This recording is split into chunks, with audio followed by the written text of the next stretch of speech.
I found the nursery door locked at 3 in the afternoon on a Tuesday, my hands still sticky with prenatal vitamin residue and the metallic taste of iron supplements coating my tongue. "Eliana," I called down the hallway of her pristine house, my voice echoing off the white walls lined with her perfectly curated Instagram photos. The doors stuck.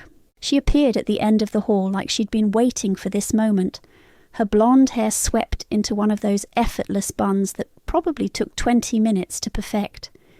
8 months pregnant with her baby, and I still looked like a discount version of my older sister. "It's not stuck," she said, walking toward me with that measured pace she'd perfected for her lifestyle content. "I had Antonio install a new lock this morning. My name is Reagan, and up until that moment, I thought I was doing the most beautiful thing one sister could do for another." "A lock?" I touched the brass handle again, as if somehow I'd missed an obvious explanation. "Why would you lock the nursery?" Eliana stopped 3 feet away from me, close enough that I could smell her expensive perfume, but far enough to maintain what she probably thought was an appropriate boundary. "Because you're just the oven, Reagan. He's mine now." The words hit me like cold water. I actually stepped backward. "I'm sorry, what did you just say?" "You heard me." She crossed her arms over her chest, and for a split second her Instagram mask slipped. I saw something ugly underneath. "I appreciate what you're doing, I really do.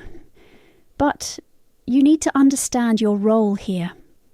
I stared at her, waiting for the punchline or the smile that would tell me this was some weird pregnancy hormone joke. It never came. "My role? You're carrying our baby. That doesn't make you his mother."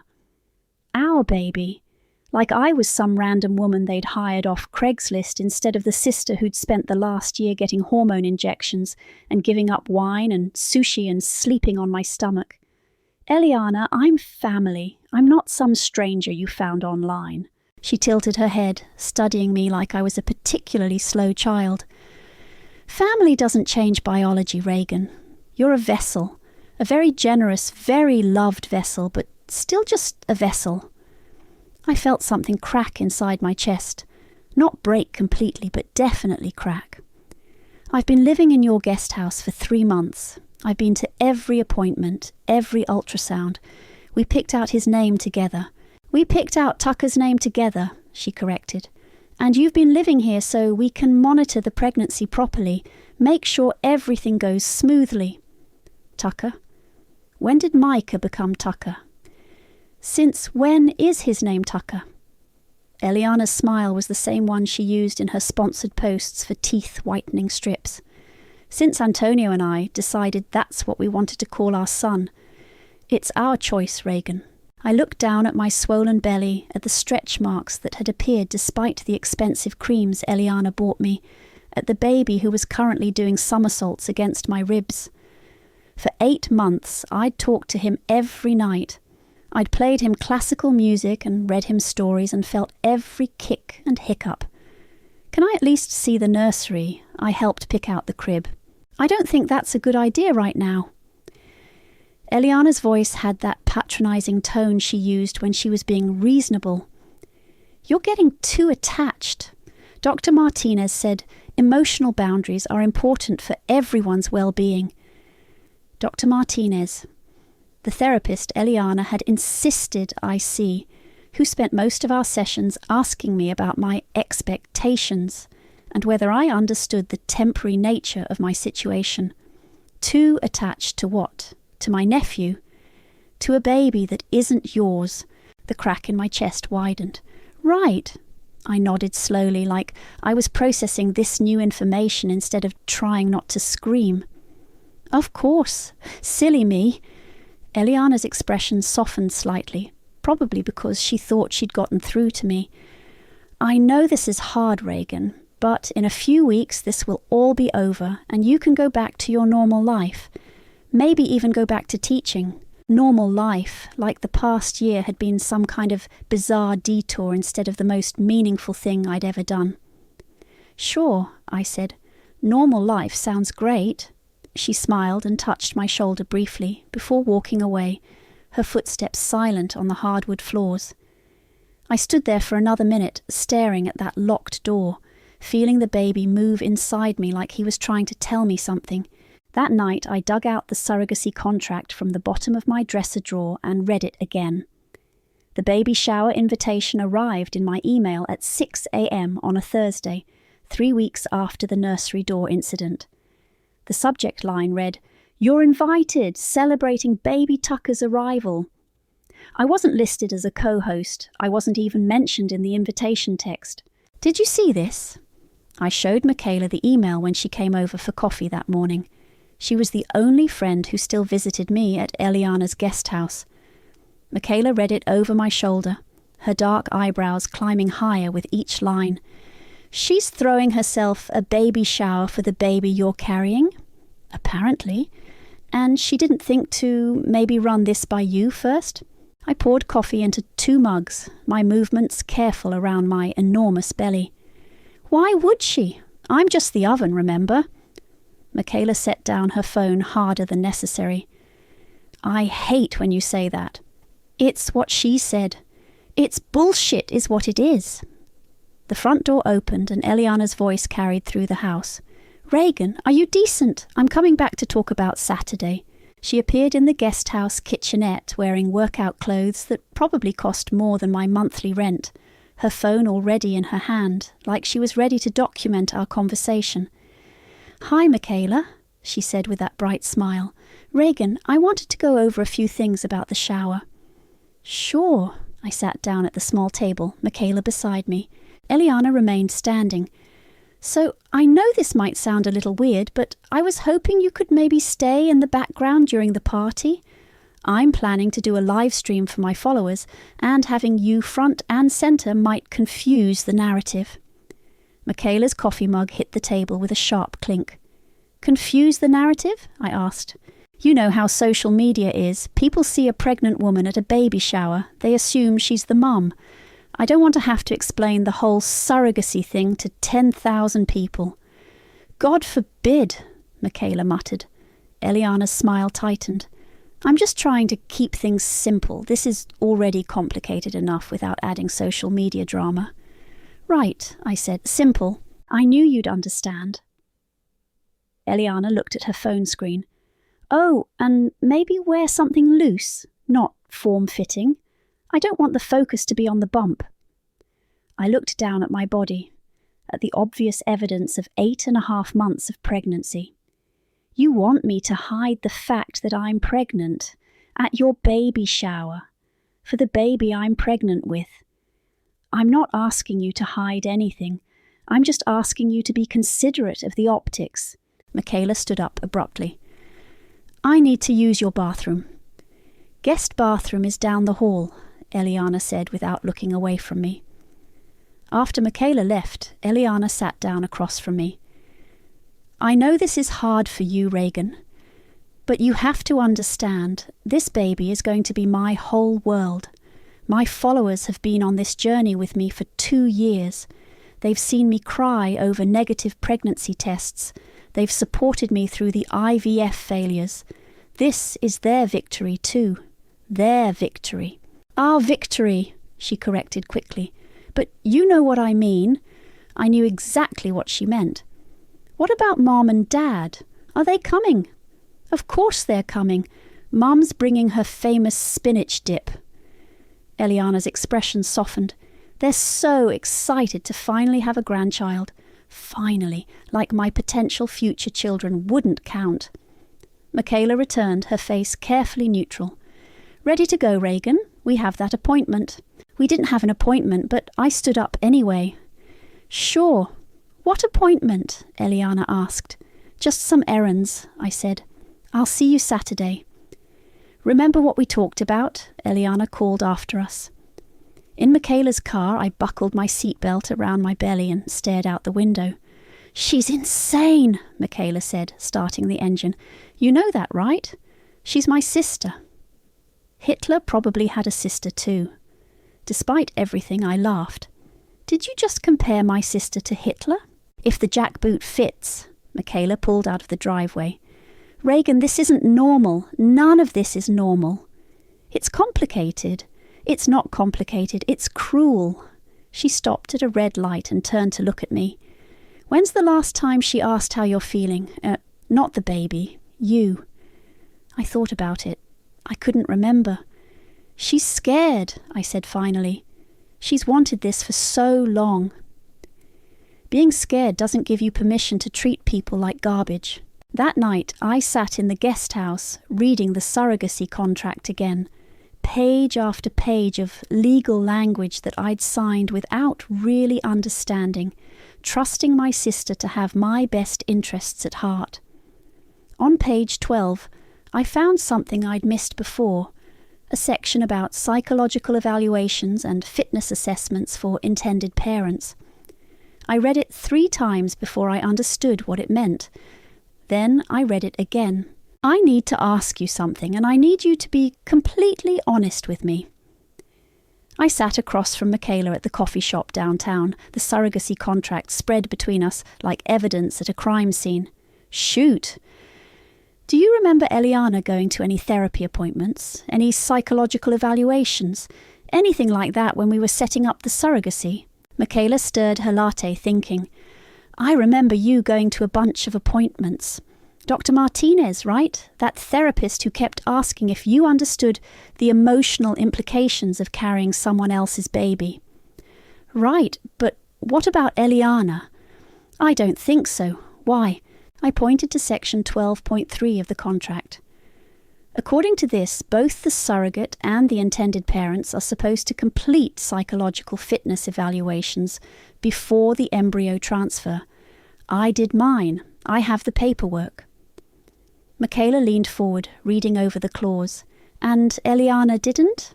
I don't think so. I've been going through all the paperwork, and there's nothing from her, just mine.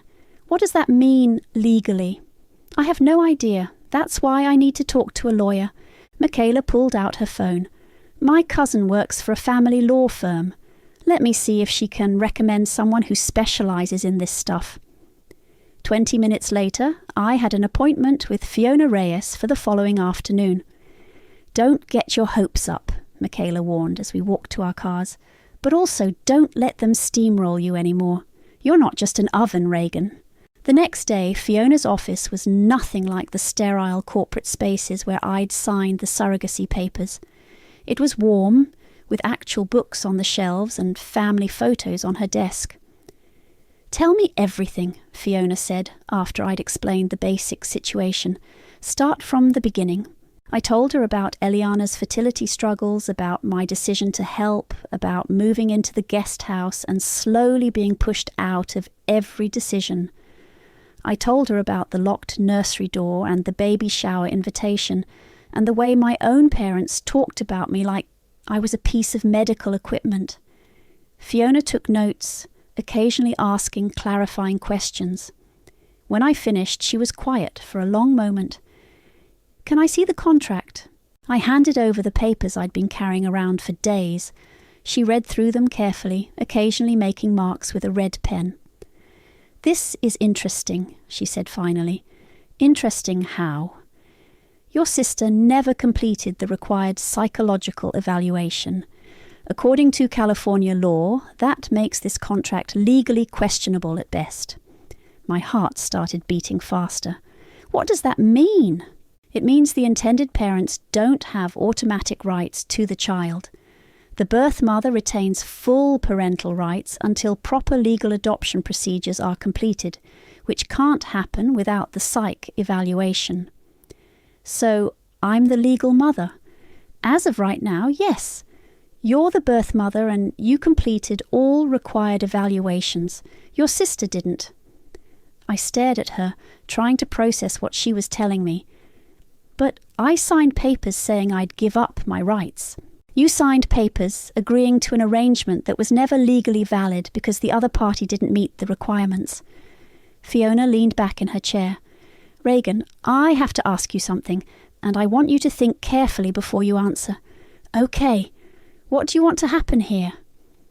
The question hung in the air between us. What did I want? I want my family to treat me like a human being, I said finally. I want to matter. That's not what I'm asking. I'm asking about the baby. Do you want to keep this child? I put my hand on my belly, feeling the familiar flutter of movement. For 8.5 months, I'd been told this baby wasn't mine, that I was just carrying him for someone else, that my feelings didn't matter. I don't know, I said honestly. I've been so focused on being the good sister, the helpful sister, that I never let myself think about what I actually wanted.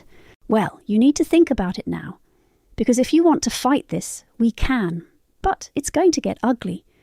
Your sister isn't going to just accept this quietly. What would fighting look like? We'd file for emergency custody as soon as the baby is born. We'd present evidence that the surrogacy agreement was invalid. We'd argue that you're the legal mother and should retain custody. And if I win, then you keep your baby, but you'll probably lose your family. I thought about Eliana's locked nursery door, about being excluded from my own baby shower, about my parents treating me like a vessel instead of their daughter. Can I think about it? Of course. But Reagan... Fiona's voice was gentle. Don't take too long. You're due in less than 2 weeks. That evening I sat in the guest house with my phone in my hands, scrolling through Eliana's Instagram. Her latest post was a photo of the nursery, perfectly staged with soft lighting and expensive furniture. The caption read, "Getting ready for our miracle baby. So grateful for the journey that brought us here. E blessed found fertility, ha cha, miracle, ha ha, almost mommy." The comments were full of heart emojis and congratulations. Hundreds of people celebrating my sister's impending motherhood. Not one person mentioned me. I opened my notes app and started typing. Evidence log, day 1. Instagram post claiming sole credit for pregnancy. No mention of surrogate sister. Then I screenshot the post and saved it to a new folder on my phone. If I was going to fight, I needed ammunition. The baby shower was everything Eliana had promised her followers it would be. Pinterest-perfect decorations in soft blues and whites, a dessert table that looked like it belonged in a magazine, and a guest list full of people who knew exactly how to pose for her Instagram stories. I stood in the corner wearing a loose black dress that made me look like I was attending a funeral instead of celebrating a birth, which, considering how I felt, seemed appropriate. "Reagan, honey, could you move a little to the left?" Mom appeared beside me with a plate of appetizers. "Eliana's trying to get a shot of the gift table and you're in the background." I stepped sideways without arguing. I'd been moving out of frame all afternoon. "This is such a beautiful party," Mom continued, her voice bright with forced enthusiasm. "Eliana really outdid herself." "She did. And look at all these gifts. That stroller alone must have cost $800. I watched Eliana pose next to the gift table, one hand on her flat stomach, the other holding a onesie that read, "Worth the wait." Her followers were eating it up in the comments. "Mum, can I ask you something?" "Of course, sweetheart." "Do you remember me having psychological evaluations before the embryo transfer? Therapy sessions, fitness assessments, that kind of thing?" Mom's smile faltered slightly. "Well, yes. Dr. Martinez, right? You saw him several times. What about Eliana? Did she have similar appointments?" "Eliana?" Mom looked confused. "Why would Eliana need therapy? She's not the one carrying the baby. The contract says both parties are supposed to complete psychological evaluations." "Oh," Mum waved her hand dismissively. "I'm sure if it was required, Eliana would have done it. She's very thorough about these things." Before I could respond, Eliana's voice cut through the party chatter. "Everyone, can I have your attention for a minute?" The room quieted, phones lifting to record whatever speech was coming. "I just want to thank everyone for being here today," Eliana began, her hand still resting on her stomach. "This journey to motherhood hasn't been easy. Antonio and I have faced challenges that tested our faith, our marriage, and our hope." Murmurs of sympathy rippled through the crowd. "But sometimes the most beautiful blessings come through the most unexpected paths. In a few days, I'll finally hold my son in my arms. My miracle baby, Tucker. Applause filled the room. I felt like I was watching someone accept an award for a movie I'd starred in but wasn't allowed to be credited for. I also want to acknowledge my sister Reagan, who's been such a blessing during this process. All eyes turned to me. I managed a smile and a small wave. Reagan has been so generous, so selfless. She's given us the greatest gift imaginable, and I know Tucker will grow up knowing how many people loved him even before he was born. More applause. Someone called out, "You're so lucky to have such a wonderful sister." Eliana beamed. "I really am. Reagan, do you want to say anything?" The room fell silent, waiting. I felt my phone buzz in my pocket, probably Michaela texting from across the room where she'd been documenting everything. "Just that I'm happy I could help," I said. "And I hope Tucker knows how wanted he is." "He absolutely will," Eliana said, her voice thick with emotion. "Thank you, Reagan, for everything." The crowd awed appropriately. Phones captured the moment, and I stood there smiling while my sister accepted gratitude for carrying her own child. After the party, I helped clean up while Eliana uploaded photos and videos to her social media accounts. Dad loaded gifts into his truck to transport them to the nursery. I still wasn't allowed to enter. "Great party, kiddo," he said to Eliana, kissing her forehead. "Tucker's going to be one spoiled little boy." "He deserves to be spoiled," Eliana replied, "after everything we've been through.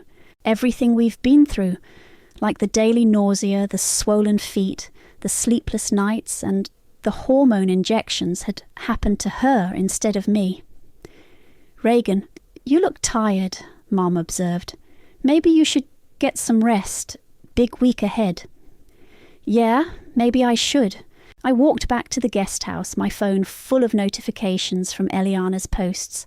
The most popular one was a video of her speech with the caption, "Grateful doesn't even begin to cover it. My sister gave me the world. Family, ma, blessed, na, almost mommy, pa, miracle." The comments were predictable. Hundreds of people praising Eliana's strength, calling her inspiring, celebrating her journey to motherhood. I scrolled through them all, screenshotting the ones that seemed particularly relevant. Then I opened my evidence folder and added them to the collection. My phone rang. Fiona's name appeared on the screen. "How are you feeling?"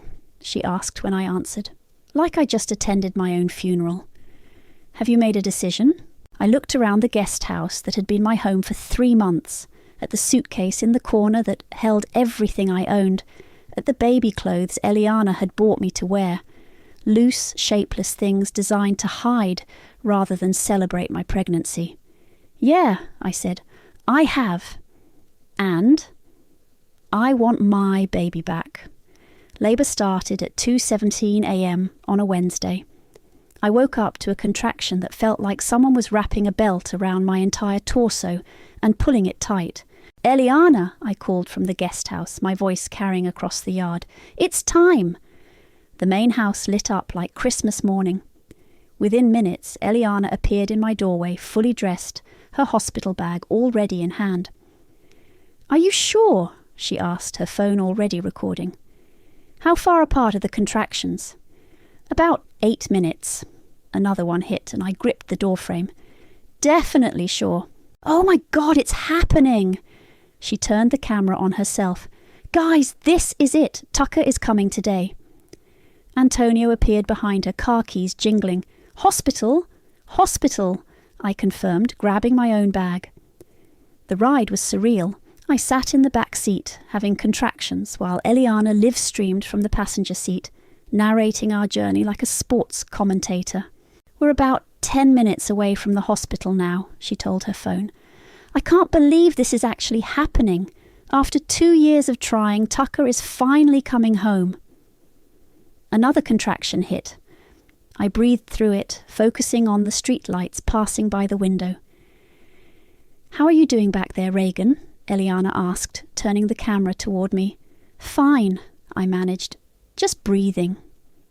"She's being so brave," Eliana told her audience. I'm so grateful for her strength. At the hospital, everything moved quickly. Nurses, paperwork, monitors, IV lines.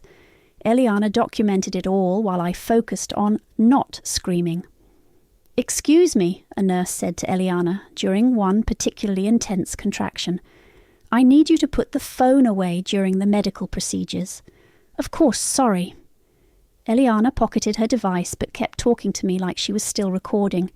"You're doing amazing, Reagan. Tucker is almost here." Dr. Williams arrived around 6 a.m. checking my progress with professional efficiency. "Looks like we're getting close," she announced. "Maybe another hour or two." "Did you hear that?" Eliana squeezed my hand. "Tucker will be here by breakfast time." Mom and Dad arrived just as the contractions were reaching their peak. Mom immediately went to Eliana's side while Dad hung back near the door, looking uncomfortable with all the medical equipment. "How's our girl doing?" Mom asked Eliana. "She's incredible," Eliana replied. "So strong." I wanted to point out that I was right there, that I was the one actually having the baby, but another contraction hit and I couldn't speak. 10 centimeters, Dr. Williams announced. "Time to push." What happened next was a blur of pain and pressure and people shouting encouragement. I pushed when they told me to push, breathed when they told me to breathe, and tried not to think about anything beyond getting through the next minute. "I can see the head," Dr. Williams called out. "One more big push, Reagan."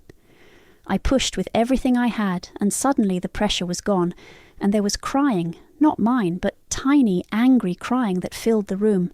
"It's a boy!" Dr. Williams held up a small, red, perfect human being. "Congratulations!" The room erupted in celebration. Eliana was crying and laughing at the same time. Mom was taking pictures. Dad was shaking Antonio's hand like he'd just closed a business deal. "Can I hold him?" I asked, reaching out my arms. Dr. Williams placed the baby on my chest, and everything else disappeared. He was warm and slippery and absolutely beautiful. His eyes were closed, but his tiny fist wrapped around my finger like he knew exactly who I was. "Hi, baby," I whispered. "I'm your mama." For exactly 90 seconds, I held my son. I memorized his face, his smell, the way he fit perfectly against my chest. Then Eliana was there, her hands reaching out. "Can I?" she asked, but she was already lifting him away from me. "Of course," I said, because what else could I say? Eliana cradled him like he was made of glass, tears streaming down her face. "Hi, Tucker," she whispered. "Mommy's here. Mommy's finally here." The baby opened his eyes and looked right at her. "He knows me," Eliana breathed. "Look, he knows his mommy." Everyone gathered around Eliana and the baby. Photos were taken, videos were recorded, plans were made for the birth certificate and the discharge paperwork. I lay there watching my family celebrate my son's birth while I became invisible again. "Reagan, honey, you should get some rest," Mum said, finally acknowledging my presence. "You've done such a wonderful thing." Done. Past tense, like my part in this story was over. A nurse came in with paperwork. "We need to discuss the discharge procedures," she said to Eliana. "There are some forms that need to be completed." "Of course," Eliana said, not looking up from the baby. "Whatever you need." "Actually," the nurse looked at her clipboard, "there seems to be some confusion about the legal documentation. We'll need to sort that out before anyone can take the baby home." Eliana finally looked up. "What kind of confusion? I'll have our social worker explain everything. She'll be here shortly." That's when I saw Fiona walk through the door, briefcase in hand. "Congratulations, Reagan," she said. "You have a beautiful son." "Who are you?" Eliana asked, clutching the baby tighter against her chest. "I'm Fiona Reyes, family law attorney. I'm here representing Reagan." The temperature in the room seemed to drop 10 degrees. Dad stepped forward, his jaw set in that way that meant someone was about to get lectured. "Representing her for what? This is a family matter." "Actually, Mr. Wilkinson, this is a legal matter." Fiona opened her briefcase and pulled out a thick folder. There are some issues with the surrogacy agreement that need to be addressed before the baby can be discharged. What issues? Antonio spoke for the first time since we'd arrived at the hospital. The psychological evaluation requirement in Section 12.3 of your contract was never fulfilled by the intended parents. Eliana's face went white. That's ridiculous. We did everything we were supposed to do. I have copies of all the documentation here. Fiona spread papers across the rolling table. Reagan completed her psychological evaluation with Dr. Martinez on March 15th. She was cleared for surrogacy. However, there's no record of either Eliana or Antonio completing the required evaluation. We didn't need one, Eliana said, her voice rising. We're the parents. We're not the ones carrying the baby. According to California law, all parties in a surrogacy agreement must complete psychological fitness evaluations. Without that, the contract is legally invalid. Mom grabbed Dad's arm. What does that mean? It means, Fiona said calmly, that Reagan is the legal mother of this child. The intended parents have no automatic rights without proper legal adoption procedures, which can't proceed without the completed evaluations. This is insane! Eliana stood up, still holding the baby. Reagan, tell them this is insane. You agreed to this. You wanted to help us. I looked at my sister holding my son, at my parents staring at me like I'd just announced I was joining a cult, at Antonio checking his phone like he was already planning his exit strategy. I did want to help you, I said quietly, but you made it very clear that I'm just the oven, that this baby isn't mine, that I don't matter. That's not what I meant. You locked me out of the nursery. You excluded me from the baby shower for my own pregnancy. You renamed him without asking me. You've spent months treating me like hired help instead of your sister. Reagan, honey, Mum interrupted, you're being emotional. You just gave birth. Your hormones don't. I held up my hand. Don't blame this on hormones. This is about respect. This is about being treated like a human being. The hospital social worker appeared in the doorway with a security guard behind her.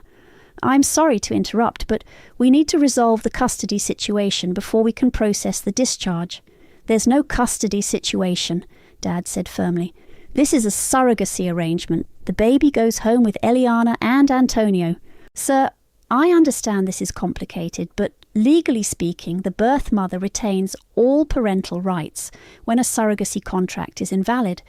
We can't discharge the baby to anyone other than the legal parent without proper court orders. Eliana's breathing became rapid and shallow. Reagan, you can't do this. This is our baby. We've been planning for him for 2 years. You've been planning, I corrected. I've been growing him. We'll get the psychological evaluation, Antonio said suddenly. How long does it take? We can do it today. Fiona shook her head. It's not that simple. The evaluation had to be completed before the embryo transfer. You can't retroactively fulfill contract requirements. So what happens now? Mum asked, her voice barely a whisper. Now we follow legal protocol, the social worker said. The baby will be discharged to the birth mother, Reagan, unless she voluntarily relinquishes her rights. All eyes turned to me. Eliana was crying now, clutching the baby like someone was trying to steal him from her. Reagan, please, she whispered. Please don't do this. I love him. I already love him so much. I love him too, I said. That's the problem. We can fix this, Dad said desperately. We can get lawyers. We can sort out the paperwork. Don't destroy our family over a technicality. I'm not destroying anything. I'm protecting my son. Your son? Eliana's voice cracked. He's not your son. You're his aunt. You're supposed to give him to me. According to who? According to a contract that was never legally valid? According to parents who see me as a vessel? According to a sister who locked me out of my own baby's nursery? The social worker stepped forward. I'm going to need everyone except the birth mother to step out while we complete the discharge paperwork. No. Eliana backed toward the window, still holding the baby. No, I'm not leaving him. Mom, I understand this is difficult, but he's mine, Eliana screamed. I'm his mother. I've been his mother for 9 months. The security guard moved closer. Mom, I need you to calm down. Eliana, I said softly, give me my baby. She looked at me like I'd slapped her. Your baby? My baby. For a moment, nobody moved. Then Eliana slowly walked over to my bed and placed the baby in my arms. I hate you, she whispered. I will never forgive you for this. I know, I said, looking down at my son's perfect face. I'm sorry it came to this. But I wasn't sorry enough to give him back. The hospital room erupted after Eliana's declaration. Dad's face turned red, the kind of red that usually preceded one of his legendary lectures about family loyalty and responsibility. Reagan Marie Wilkinson, what the hell do you think you're doing? Jean, please. Mom tried to calm him, but her own voice was shaking. Let's just talk about this rationally. Rationally? Dad's voice boomed. There's nothing rational about this. She's stealing her sister's baby. He's not her baby, I said, adjusting my son in my arms. He was making soft cooing sounds, completely oblivious to the chaos around him. He was never legally her baby. Legal technicalities, Dad waved his hand dismissively. You know what was intended here. You know what you agreed to. I agreed to help my sister. I didn't agree to be treated like garbage for 9 months. Antonio, who had been silent through most of the confrontation, suddenly spoke up. This is getting out of hand. Maybe we should all just take a step back. Take a step back? Eliana whirled on him. She's stealing our child and you want to take a step back. Eliana, maybe if we... No, don't you dare side with her. Eliana's voice was getting higher, more hysterical. This is our baby, our family, our life. The security guards stepped closer. Folks, I'm going to need everyone to lower their voices. This is a hospital. I want her arrested, Eliana pointed at me. She's kidnapping my baby. Mom, she's not kidnapping anyone. She's the legal mother. Legal mother, my ass, Dad exploded. She's a surrogate, a surrogate. Fiona cleared her throat. Actually, she was never legally a surrogate because the contract was invalid from the beginning. She's been the legal mother this entire time. This is insane, Mom said, sinking into a chair. Reagan, honey, think about what you're doing. Think about our family. I have been thinking about our family, Mom. For 9 months, I've been thinking about nothing but this family. And you know what I realized? I'm not actually part of it anymore. That's not true, isn't it? When's the last time any of you asked how I was feeling? When's the last time you treated me like your daughter instead of like a piece of medical equipment?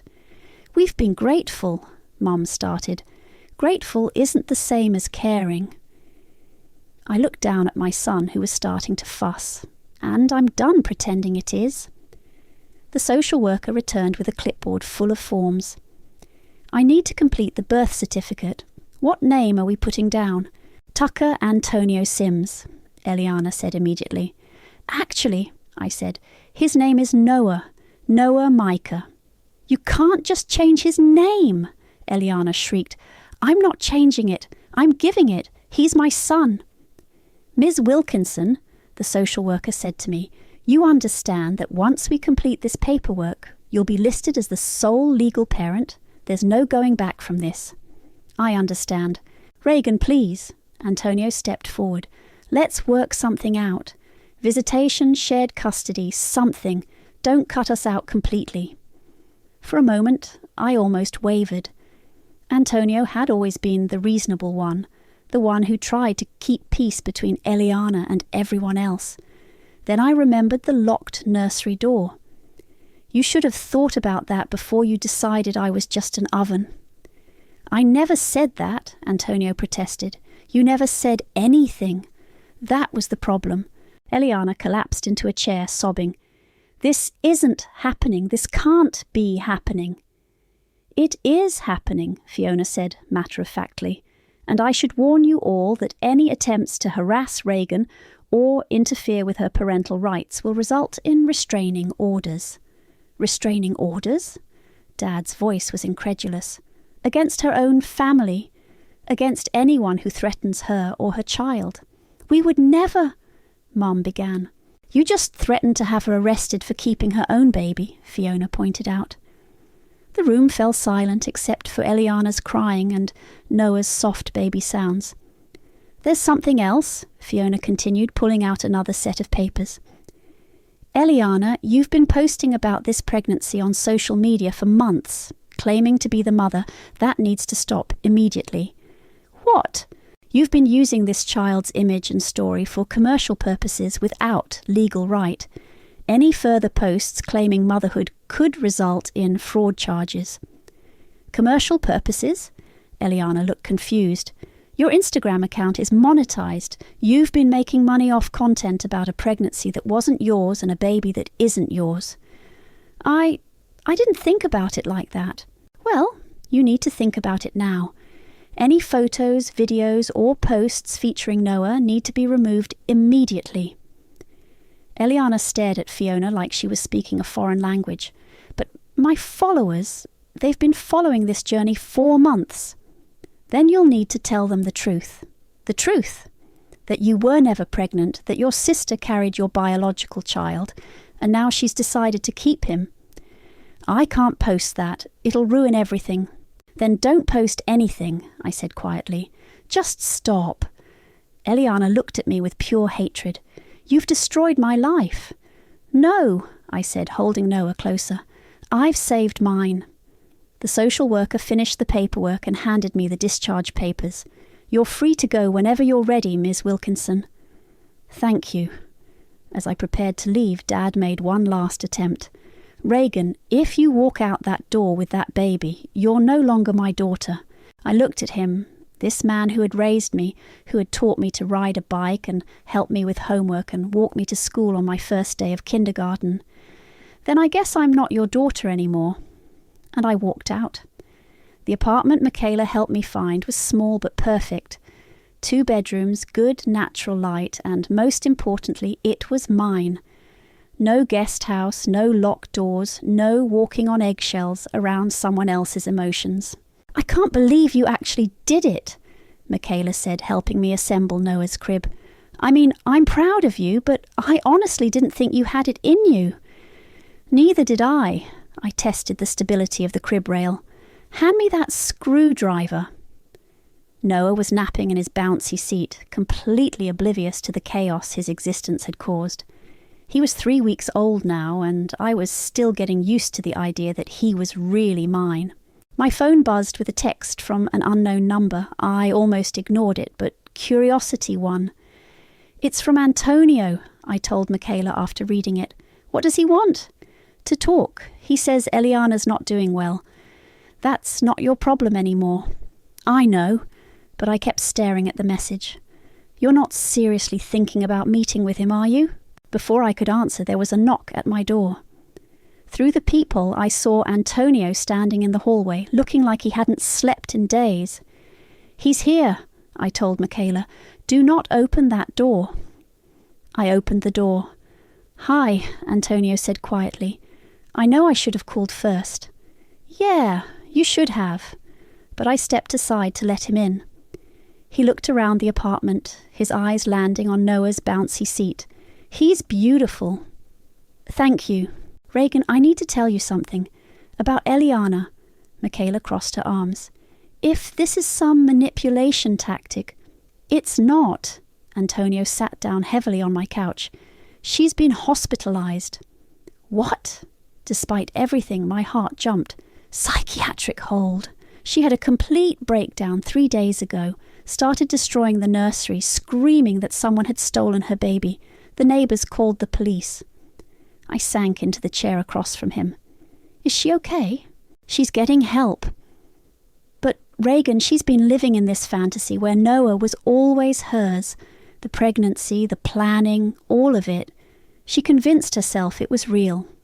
It was real. She just wasn't the one who was pregnant. I know that. You know that. But Eliana, she's been telling people she had a miscarriage, that you stole her baby while she was grieving. That's insane. I know. Her Instagram followers are sending her sympathy gifts. She's gotten thousands of messages about her loss. Michaela made a disgusted sound. She's still lying. She's not lying, Antonio said quietly. She believes it. That's the scary part. I looked over at Noah, sleeping peacefully in his seat. What do you want from me, Antonio?